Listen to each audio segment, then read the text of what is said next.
সন্ধেবেলা ট্রেনের জন্য অপেক্ষা করছে ঈশিতার বাবা।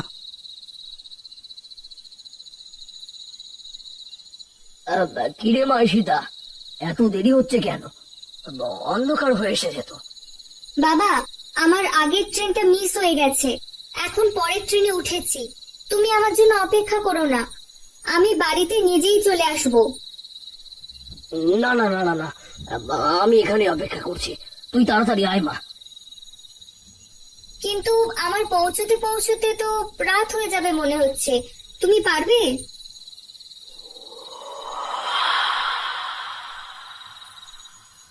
পারবো পারবো, রাতের বেলা একা একা এত পথ পাড়ি দিচ্ছিস, একটু সাবধানে থাকিস মা, বুঝলি?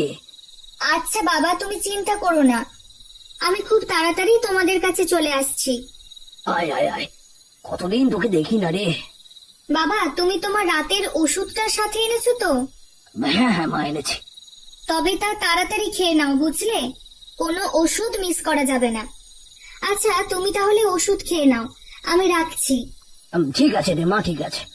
ঈশিতা ফোন কেটে বেগে রাখবে, এমন সময় একটা আওয়াজ শুনতে পেল সে। দেখলো সেই বৃদ্ধ মহিলাটি পড়ে গেছে, মহিলাটির মাথা থেকে রক্ত বেরোচ্ছে। ঈশিতা ছুটে গেল সেদিকে। শুনছেন? এই যে শুনছেন, আপনি ঠিক আছেন তো? কেউ কি আছেন? আমাদের একটু সাহায্য করুন না। Excuse me.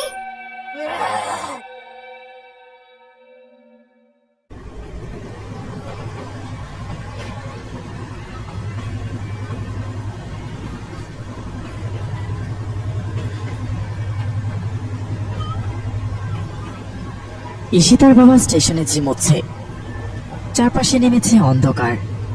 এমন সময় ট্রেনের আওয়াজে ঈশিতার বাবার ঘুম ভাঙল। তিনি দাঁড়িয়ে মেয়ের জন্য অপেক্ষা করতে লাগলেন।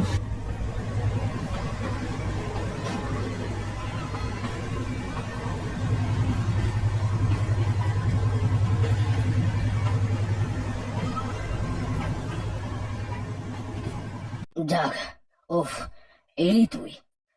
পথে কোনো সমস্যা হয়নি তো মা?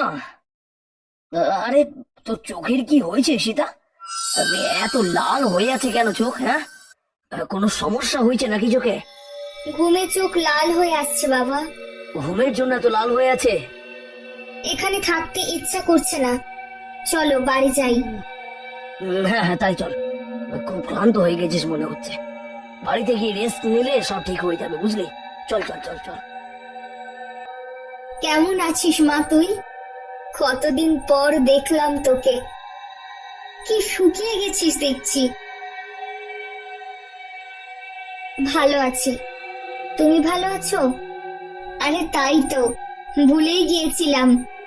আয় আয় মা, তুই ভিতরে আয়। ঈশিতাকে নিয়ে ভিতরে বসানো হলো রাতের খাবারের জন্য। নে নে, তোর প্রিয় মুরগির মাংস রান্না করেছি। না থাক, আমি খাবো না। কেন? আর খাবি না কেন? ক্ষুধা নেই। এত কিছু রান্না করলাম, তোর কিছুই খেতে ইচ্ছে করছে না? এমন সময় নিজ রুমে চলে গেল ঈশিতা। কে জানে বাবু, এসে থেকেই তো কেমন জানি চুপচাপ হয়ে আছে, আবার কি হলো বুঝলাম না।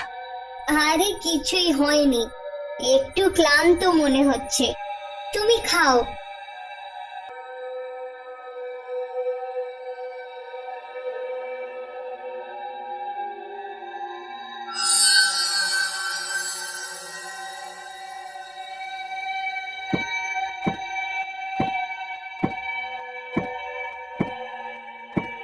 গভীর রাতে কারো চলার শব্দে আমার ঘুম ভেঙে গেল। আমি পিছু নিলাম। এমন সময় আমি দেখতে পেলাম ঈশিতা ছাদের দিকে এগোচ্ছে। ঈশিতা, এই ঈশিতা, এত রাতে ওদিকে কোথায় যাচ্ছিস? ঈশিতা কোনো সাড়া দিল না। আমি ওর পিছু পিছু যেতে লাগলাম। ও ছাদের রেলিং এর উপর উঠে হাঁটতে লাগলো।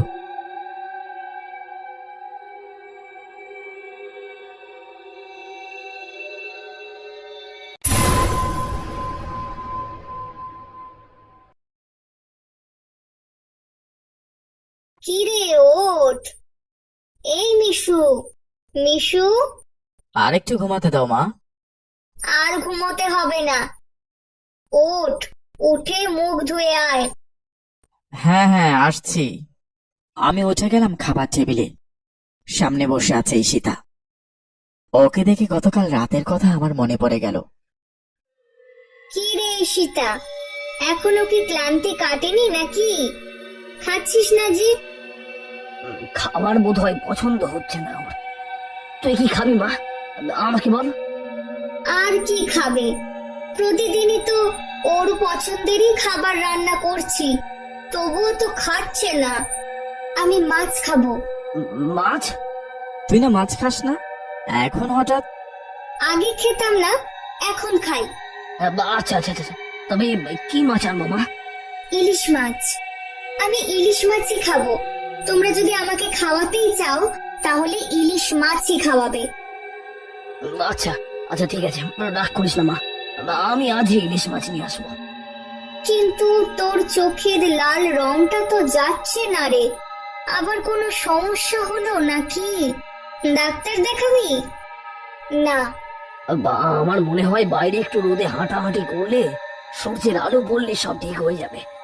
হ্যাঁ হ্যাঁ, তাই করা যাক। তবে নিশু, তুই গরু নিয়ে খেতে যাবার সময় তোর আপুকে নিয়ে যাস তো। আচ্ছা মা। ঈশিতাকে নিয়ে আমাদের গোয়াল ঘরে গেলাম। ওকে দেখা মাত্র গোয়ালে থাকা গরুগুলো ছটফট করতে লাগলো। আরে আরে, তোদের আবার কি হলো? এই থাম থাম বলছি। আমি একটা গরু টানতে লাগলাম, কিন্তু গরুটা কোনোভাবেই বেরোতে চাচ্ছে না। ঈশিতা, গরুগুলো বের করতে আমাকে সাহায্য কর। ঈশিতা এগিয়ে এসে গরুটাকে ধরতে গরুটা মাটিতে শুয়ে পড়লো। এইভাবে আমার কাজে বাধা দিলে পরের বার এমনই দশা হবে তোর। ঈশিতা বসে টিভি দেখছে। এমন সময় আমি বাবা মা দুজনকে আমার ঘরে ডাকলাম। তোর আবার কি হয়েছে? দরজা আটকালি কেন? বাবা মা, তোমাদের সাথে আমার একটা জরুরি কথা আছে। কিন্তু তার আগে বল, আমাদের গরুর কি হয়েছে? এখন কি অবস্থা? বাবা, তার চেয়েও বেশি জরুরি কথা আমি তোমাকে বলতে চাই। তোমরা মনোযোগ দিয়ে আমার কথাগুলো শোনো। আচ্ছা বল। আমার মনে হচ্ছে ঈশিতার মধ্যে কিছু ভর করেছে। কি বলছিস এসব? হ্যাঁ বাবা, আমি যা বলছি ঠিকই বলছি। ওখানে যে বসে আছে সে আমাদের ঈশিতা না, ওটা অন্য কেউ। মিশু বাবা, তুই এসব কি বলছিস? আমি তো কিছুই বুঝতে পারছি না। না মা, গতকাল মাঝরাতে ও ছাদের কিনারায় গিয়ে বসেছিল। ওকে থেকে একদমই সাধারণ মানুষের মতো মনে হচ্ছিল না আমার। তারপর আজকে সকালে ও গরুগুলোর কাছে যেতেই গরুগুলো অসুস্থ হয়ে পড়লো। ওর মাঝে অশুভ কোনো শক্তির প্রভাব আছে। আরে ধ্যাৎ, কি আবল তাবল বলছে এই ছেলে। পড়ালেখা ছেড়ে সারাদিন মোবাইল নিয়ে বসে থাকলে এসব ভূত প্রেতের কাহিনী মাথায় ঘুরবে। না না, তোর বোঝার চেষ্টা করো, আমি নিশ্চিত। হয়েছে হয়েছে, অনেক কথা হয়েছে। এখন আর আজে বাজে কথা বলে সময় নষ্ট করিস না। আমার সাথে আয়, গরুকে ওষুধ খাওয়াবি চ। এগুলো সব হচ্ছে কাজে ফাঁকি দেওয়ার ফন্দি, আমি বুঝি না? না বাবা, আমি সত্যি বলছি। ঈশিতার মা, তুমি ইলিশ কেটে রান্না শুরু করে দাও। আমি আর মিশু একটু বাইরে থেকে আসছি। হ্যাঁ। এরপর আমি আর বাবা বাইরে চলে গেলাম। সেই সময় মা রান্নাঘরে যেতে অবাক হয়ে গেলেন। সে দেখলো ঈশিতা রান্নাঘরে বসে একটি কাঁচা মাছ খাচ্ছে। মা বিছানায় শুয়ে আছে, আমি আর বাবা মার পাশেই দাঁড়িয়ে আছি। এখন কেমন লাগছে ঈশিতার মা? আমি এখানে কিভাবে এলাম? রান্নাঘরে মাথা ঘুরে পড়ে গিয়েছিলে, আমরা এসে তোমাকে বিছানায় এনেছি। কি হয়েছে মা তোমার? কিভাবে এমন হলো? ঈশিতা? তোমাকে বাসায় পড়ে থাকতে দেখলেও আমরা ঈশিতাকে পাইনি ঘরে। ঈশিতার বাবা, আমার মনে হচ্ছে মিশুর কথাই ঠিক ছিল। এটা আমাদের ঈশিতা না। থামো তো ঈশিতার মা, কি আজব আজব কথা বলছো। না না, আমি নিজ চোখে দেখেছি ঈশিতাকে কাঁচা মাছ খেতে। তারপর ওর ঘাড় উল্টিয়ে আমার দিকে তাকানো। থামো তো ঈশিতার মা। না বাবা, তুমি নিজের চোখে দেখো।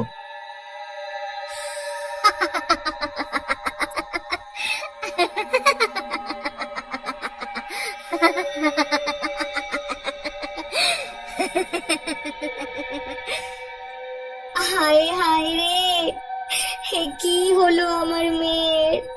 বাবা, এই অশুভ শক্তির হাত থেকে ওকে রক্ষা করতে এখনই কাউকে ডাকুন। হ্যাঁ ঈশিতার বাবা, এখনই কাউকে ডাকুন, ঈশিতা ওকে বাঁচান।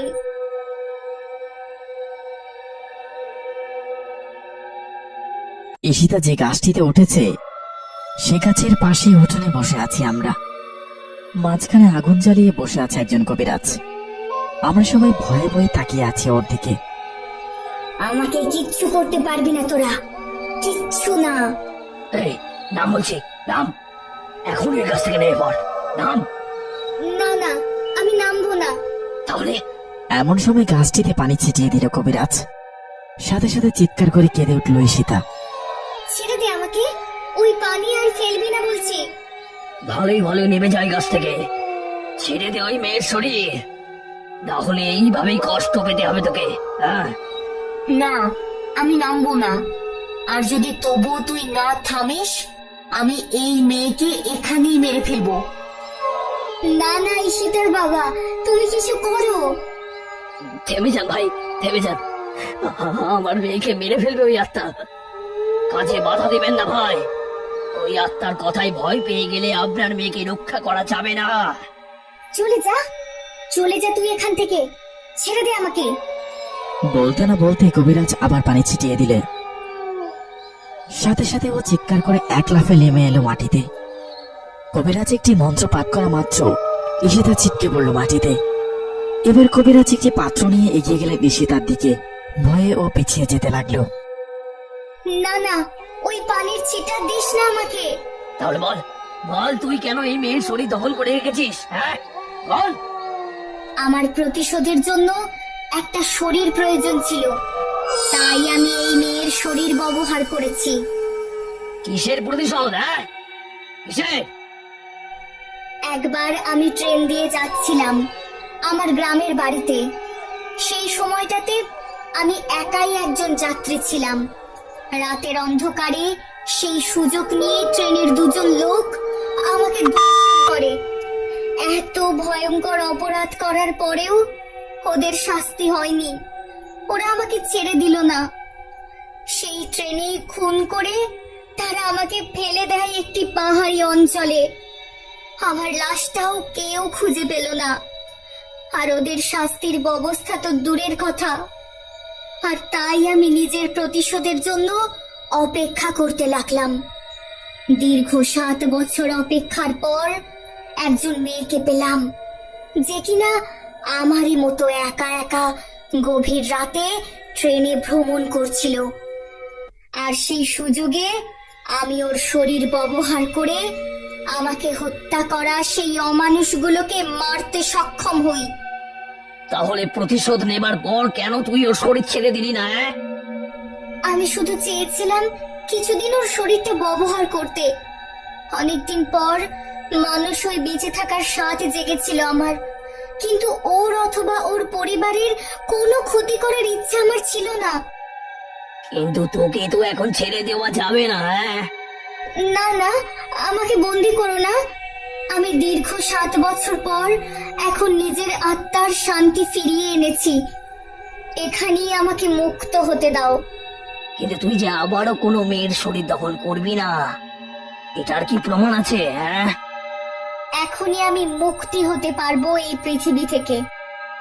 তুমি আমাকে বন্দি করে রেখো না। তোদের আমি বিশ্বাস করি না। না ভাই, এই মেয়েটাকে ছেড়ে দিন। ওর সাথে অনেক অনেক অন্যায় হয়েছে, এখন ওকে আর শাস্তি দিয়ে কষ্ট দেবেন না, ওকে ছেড়ে দিন। হ্যাঁ, ওর মতো আমাদেরও একটা মেয়ে আছে। পথে ঘাটে এভাবে নিষ্ঠুর ভাবে আমার সন্তানকেও কেউ পারলে হত্যা করতে পারতো।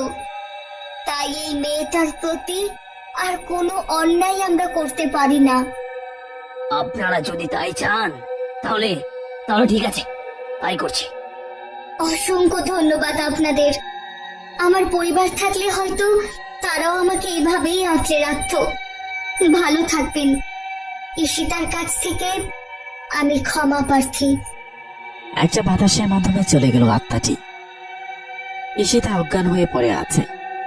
আমরা সবাই অবাক হয়ে তাকিয়ে আছি আকাশের দিকে।